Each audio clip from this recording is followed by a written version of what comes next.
Hey, what's going on? Welcome to Built for the Stage podcast. This is Joe Roscoe, founder and host of Built for the Stage, Broadway's #1 fitness platform with clients in over 20 Broadway shows, the West End, Tokyo Disney, Australia, collegiate stages across the country. We are your one-stop shop for all things theater and fitness. Check us out, builtforthestage.com. You can work with me on an interactive fitness app doing your own Broadway fitness program, builtforthestage.com. Special thanks to BPN, Broadway Podcast Network, for producing BFTS podcast. All right, let's get on to our special guest. Special guest as always. They're currently in a wonderful world. They're up there as a crooner. I'm excited to see what songs they get to sing up on the stage. But yeah, they're in previews right now. We probably have lots of exciting stories to talk about of like copy pasting new things into the script or changes of blocking or who knows what's going on. But you've also seen our guest recently in the revival of Into the Woods, Phantom. You know our guest. Please welcome Jason Forbach. Jason, Hey, Joe. How are you? welcome to the podcast. Thanks so much for being on with us. Yeah, thanks for having It's exciting times. So we were me. chatting a little bit before we hit record, and you got my intrigue popping of like what might be these like last second things you're getting from stage management or your director or whomever saying like, this is cut, this is in, this is a change. Anything crazy going on so far in previews? Right. It's a wild time. I mean, this is a wholly original show that they're bringing to New York. And granted, they did A Wonderful World in Louisiana and Chicago, and they still are like figuring out what it is, changing the music, changing the script. Like we had a very long process, and now we're in previews, and it's going great. Audiences are really receiving it beautifully. But yeah, to your point, it's like I don't know if people know the grind of it, where it's like, we're there, like as soon as we're done here, I'm going to go to the theater and we're going to implement changes that we'll probably just do tonight in front of a crowd for the first time. Really. Yeah. And that's great. It's crazy and it's exciting and it keeps you on your toes, but it is truly figuring out. It's like the last piece of the puzzle is like seeing how an audience responds to stuff. It's like you can kind of figure out the structure, figure out what songs work, what keys work.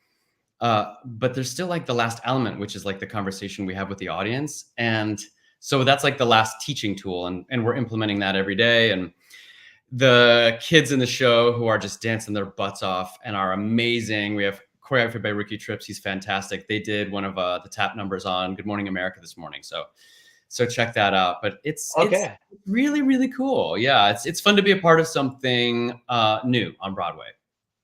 Okay, very cool. And is this something you embrace, or does it give you anxiety? If it does, how do you overcome that anxiety of like the last second changes, like you're saying, and then having to do it in front of an audience? I feel like 20 years ago, I would have been a basket case. If I was younger or just starting out, I would be fully having like an anxiety attack. But now it's like I'm kind of familiar with how varied these pressures are in this business. So not too terribly. I'm doing okay. And honestly, like what I'm doing in the show is a very light lift. Yeah.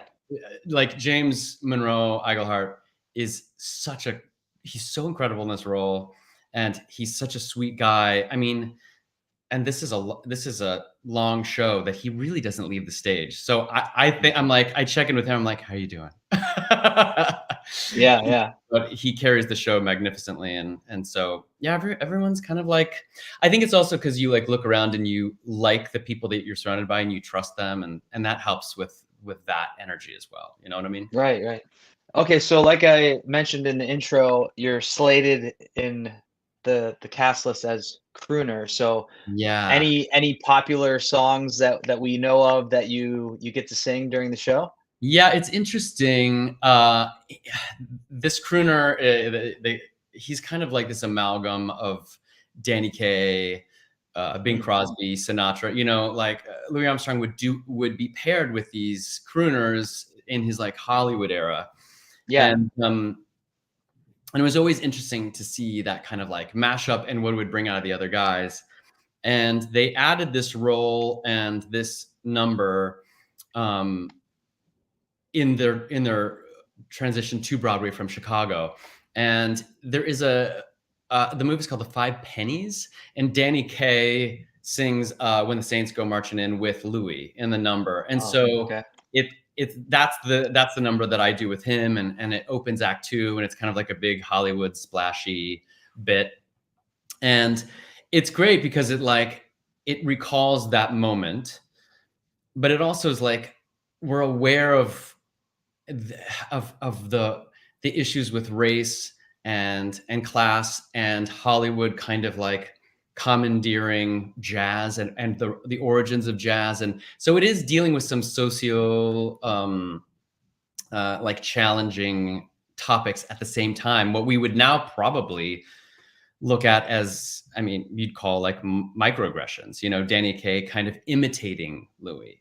And you know, and it's born out, I believe, you know, a lot of that was just out of so much love and respect and thrill at his talent.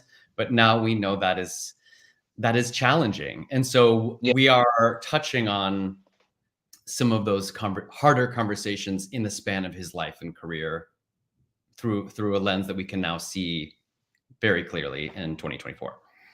Yeah.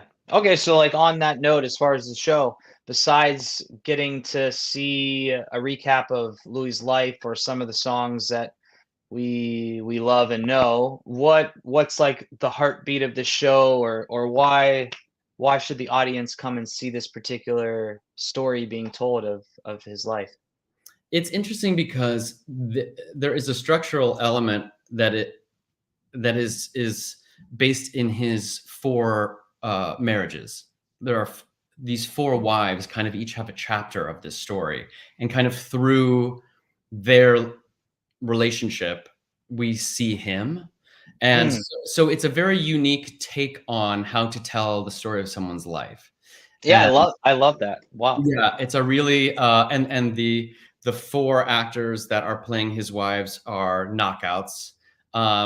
And so that kind of brings a fresh approach to telling a traditional bio musical, and it allows you to like also hear the breadth of his catalog in different ways, you know. And it's not just his voice. You can hear how the music of his career kind of like fits into the story of his life, and it doesn't feel like it's just kind of like wedged in there like so many of these like jukeboxy musicals. It's like a tone or something, but these like really speak to the moment because it was his life, you know. So it's just kind of a beautiful thing. I think it's cool to look at someone that we all know and love, and also see that there is such depth in that history as well that maybe you hadn't known before. Yeah, I took a class, and I have 2 music degrees, and I remember in my undergrad we had this jazz, pop, and rock teacher, and he said that music, I just have held on to this for years, that Louis' improvisations, his solos, had the same compositional complexity to them as Mozart. Wow. When studied by musicologists and historians. Yeah, when you break it down and analyze it. Yeah. That's incredible. Thought instinctively, and I thought that was really cool to, you know, it's like Yeah. to break down boundaries and say like the way these minds functioned on a level of brilliance were comparable. And so I think it's really cool to just investigate somebody like that, especially now, you know. Yeah. Well, you just mentioned your music degrees, and we're talking about Louis' life. Let's hop off of Louis' life and let's zoom into Jason's for a little bit. When did music or performing, when did this all start? Was it as a kid in front of the TV, you know, mimicking something, or when did you stumble upon this, if you did? I kind of always had been like interested and in music, and it kind of just spoke to me early on, and I had always played a lot. I played piano a lot. I played lots of instruments growing up, and it was the one thing that kind of stuck. And it just has been like a part of my life always. And I'm grateful that my parents really encouraged it. I mean, I tried all kinds of things. Like I tried every sport under the sun, and I just was crap at all of it. I mean, I was just like not that. I tried. You know, like they were good about allowing me to try everything. And music, I don't know. It helped like organize my brain. It helped organize my thoughts and my emotional self, and so it felt very comforting also, I think, when I look back as a kid. And I kept coming to it. There were so many times, I think, when you're growing up where it's like, oh, I need to be practical, I need to get a real job, in hard quotes, whatever that means. And for whatever reason, like I just felt compelled. I just kept coming back to music. Like it wasn't even my choice in a way, you know what I mean? Like it just kept coming back.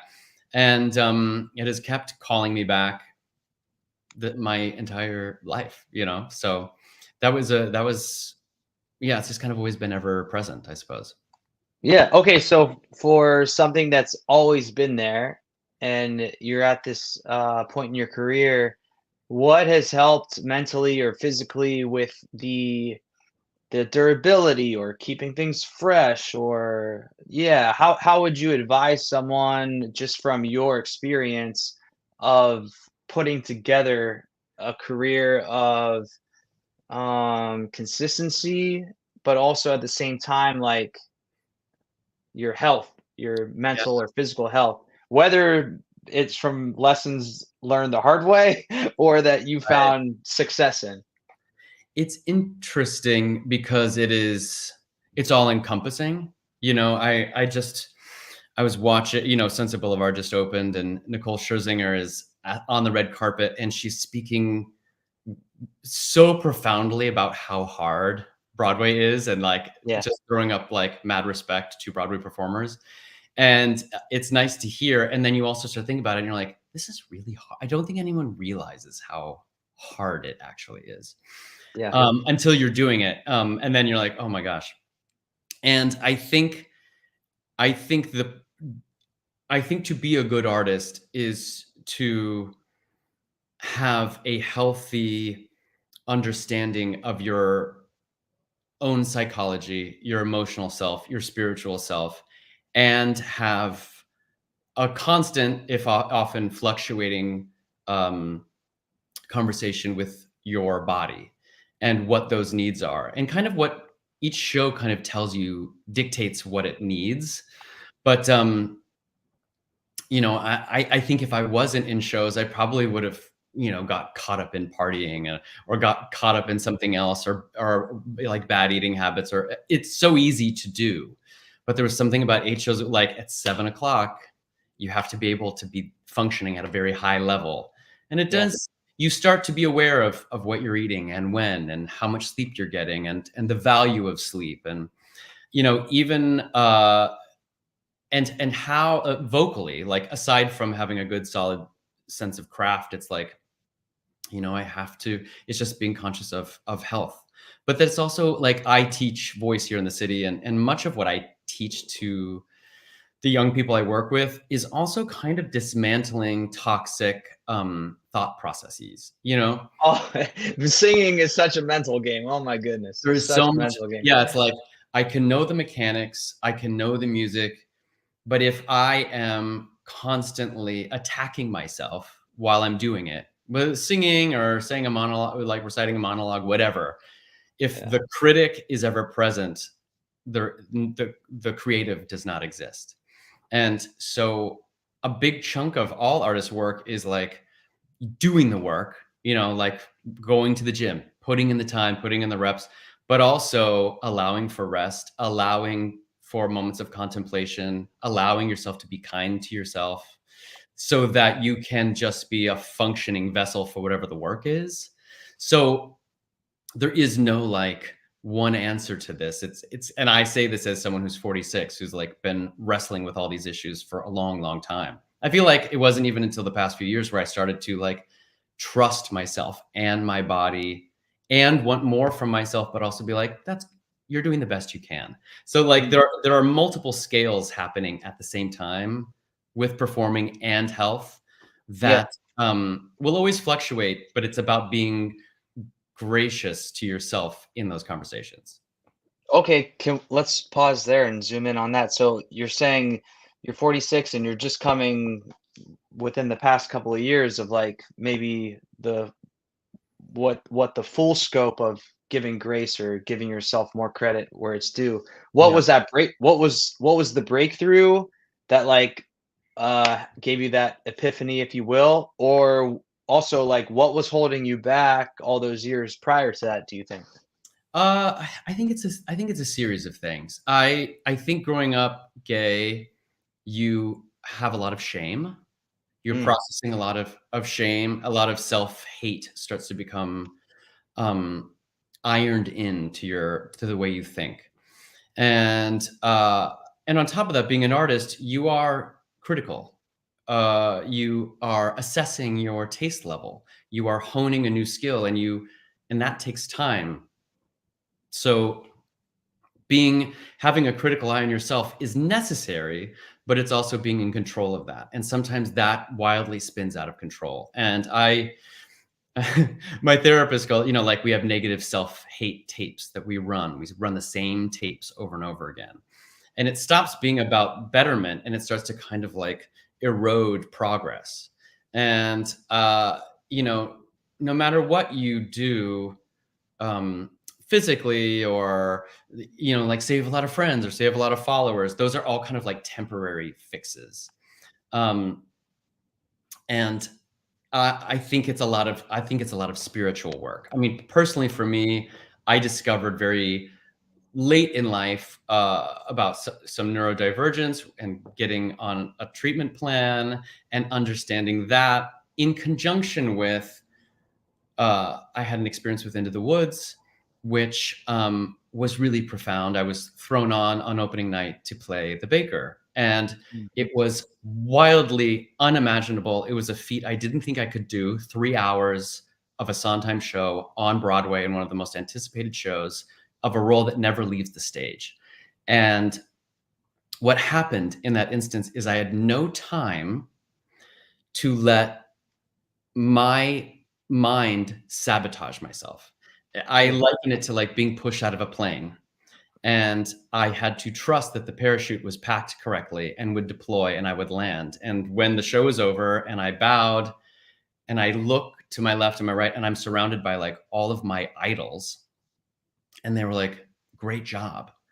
I realized I have always been enough. I just have never allowed myself to share that because I've always been in such cruel, self-critical mode that it's always been a filter over my performances. You know what I mean? And when I see everyone is so talented, New York is filled with talented, the world is filled with talented people. And you can even know that deep down inside yourself. But if you don't fully allow yourself to be open to share it, if there's always this, even if it's just like a glimmer of like, that was flat. What are you doing with your hand? Mm. You, that line was not correct. If that voice is active while you're doing it, you're not doing the whole work. And anyway, so that happened. And it was the biggest life lesson to me. I was like, I've been getting in my own way this whole time. And there've been moments where it would flash back in. And it's like, when you don't update your phone, Yeah, yeah. it doesn't quite work. And you're like, why is it not working? It's like, oh, your body wants to do an old operating model and your spirit has learned differently. And it's like, Oh, nope. that's good. I was like, we don't do that anymore. That's good. So when you're saying like, do you get anxious about these changes? And I was like, yeah, like I hope I remember the right lyrics, but I don't catastrophize. Hmm.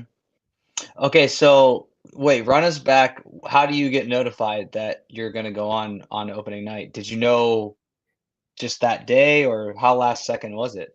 In that instance, it was, there was a Saturday before and we found out that Brian wouldn't be able to do the show. This was still like in the throes of COVID era. And I had never done it on stage, ever, ever, ever. There were numbers Yeah. I had never run, like Your Fault, which is like quite possibly the most impossible song to do. Yeah. I Well, I had never done on stage before until like a few minutes prior to the matinee. And I did both. Thankfully, I had Saturday and Sunday, but I didn't know if he would be back. I didn't know what the situation was. I didn't know if they would trust me to do it on such a big night. And then mm, Sunday morning, they're like, "We are moving forward, and you're going to be doing this." And it was such a whirlwind. I don't even think I had time to process that it was opening night, that there would be people from the original cast there, that James Lapine would be there, and all these celebrities would. I didn't process any of that. yeah. Um, but it was hands down the most special moment of my life. Oh, that's amazing. I'm glad that you shared that with us.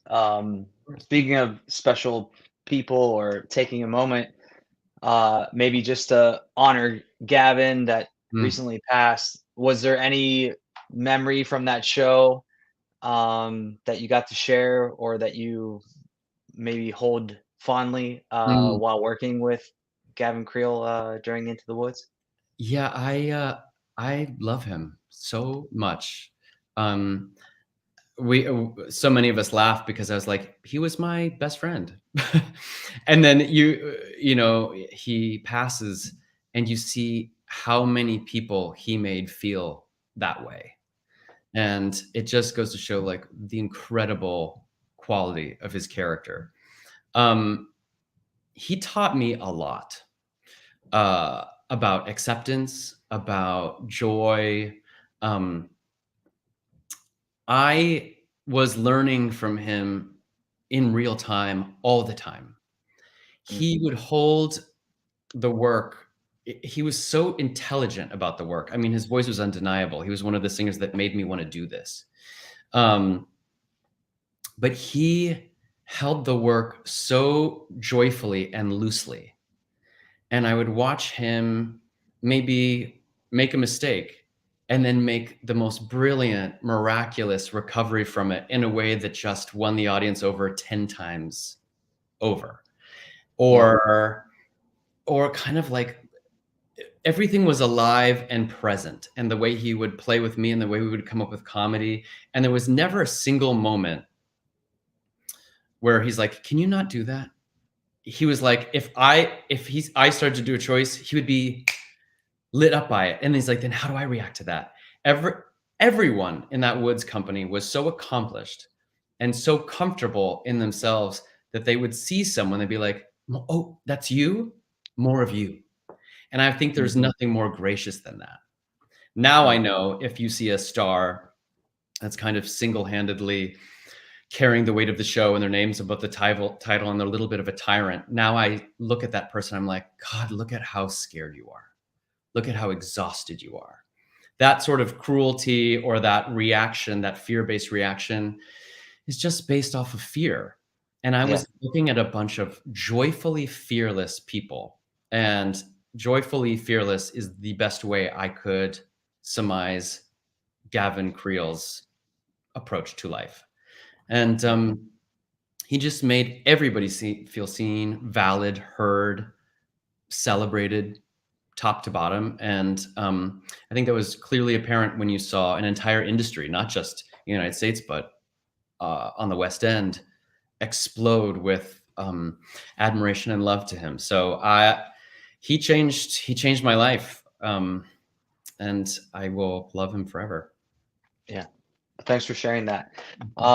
To turn the corner, if you Mhm. will, um, to turn the corner on this and kind of wrap up our conversation, you were speaking about being a voice teacher in the city. When you're Mhm. in the midst of a show like this or busy times, do you keep that going, or how does your balance between being a vocal coach or a voice teacher, excuse me, on how you refer to your craft, but how do you balance that while doing a show, or do you just do a complete stop and say, "Hey, we'll resume when we can resume"? Right, right. It's tricky during previews and such, rehearsals and that sort of thing. But I still do. I mean, the New York thing is that everyone's a hustler. you know this very well. You know, like we're all spinning multiple plates. Everyone here is really ambitious and really talented, and it's another thing I like to dispel for young people, where it's like, no, like when I moved here, I had 3 jobs. I would like go from this job to this job to the, and it's just kind of it's the nature of the beast. But I love teaching. It's like if I can make another person's journey to wherever they need to go easier, if I can take like one burden off their shoulders, it's like get to your dream faster. And if something inhibiting you is kind of this construct, not necessarily of your own making, but like based on trauma or history, it's like if I can take that from them sooner, Yeah. yeah, I didn't have an easy journey here, and it's like, what, I want to make it easier for everyone else, Mm. however I can.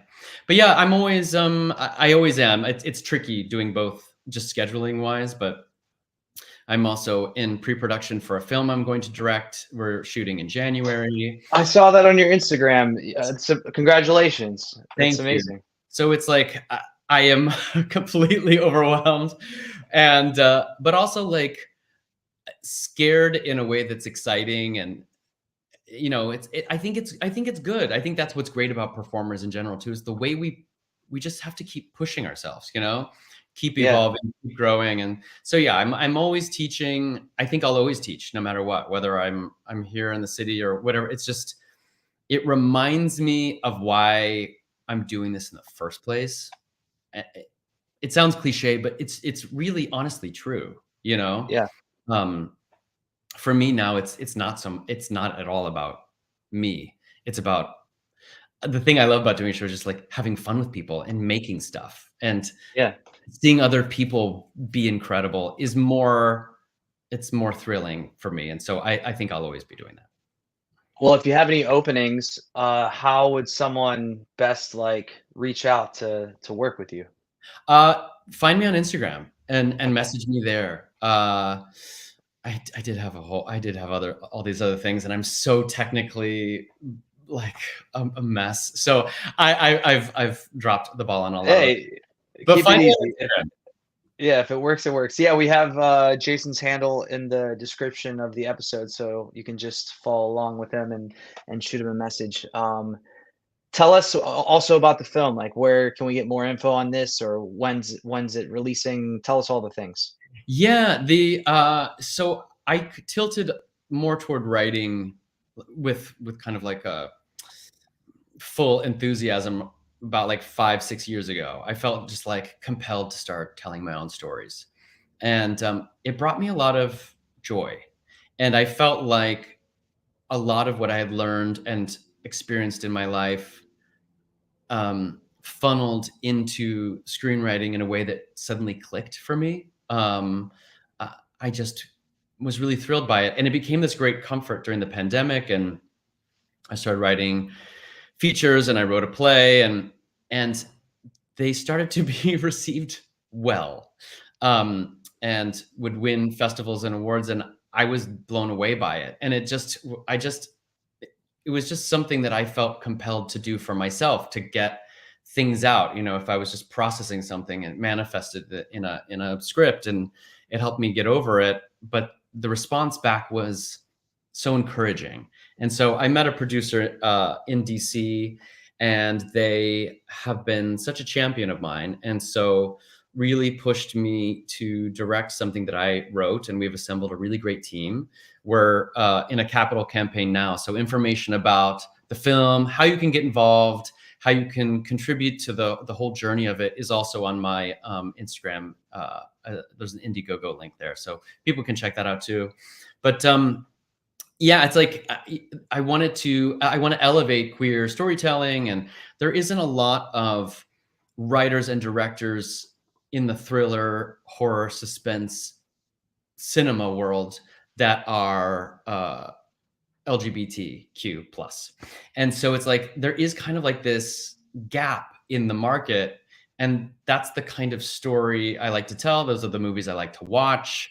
And it's like we are all more nuanced and interesting, and it doesn't need to be relegated to stories that are just about, I mean, you know, they're all beautiful, but it's like there's a YA element, and then there's kind of just like these, you know, romantic kind of movies. But it's like we are all so varied, and so it's like I want to see our stories in all kinds of genre filmmaking. So Right. that's It kind of, doesn't just have to be about romance. yeah. So that's kind of my life philosophy, or my filmmaking philosophy. And so I'm kind of hoping to kind of crack in, and it's a whole new industry like Broadway that it's like it's hard to get into, and it's like, oh, I remember that. I remember when I came to the city years ago, and I was like, it's hard to get in there. How do you break in?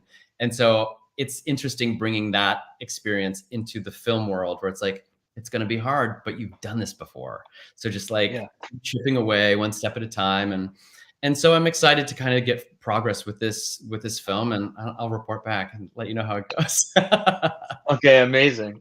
Yeah. Okay, well, Jason, I know you're crazy busy, so I want to be respectful of your time. Thanks so much for chatting with us on Thank the you. podcast. You've been awesome. Oh, you Can't too. wait to see the show. Everyone, go run to the theater and see Jason and the rest of the crew in A Wonderful World. Thanks, Thank you Jason. so much. Appreciate it. You're welcome. All right, everyone. Jason Forbach. This is Joe Roscoe with Built for the Stage podcast. Actors are athletes. Train like one. Later.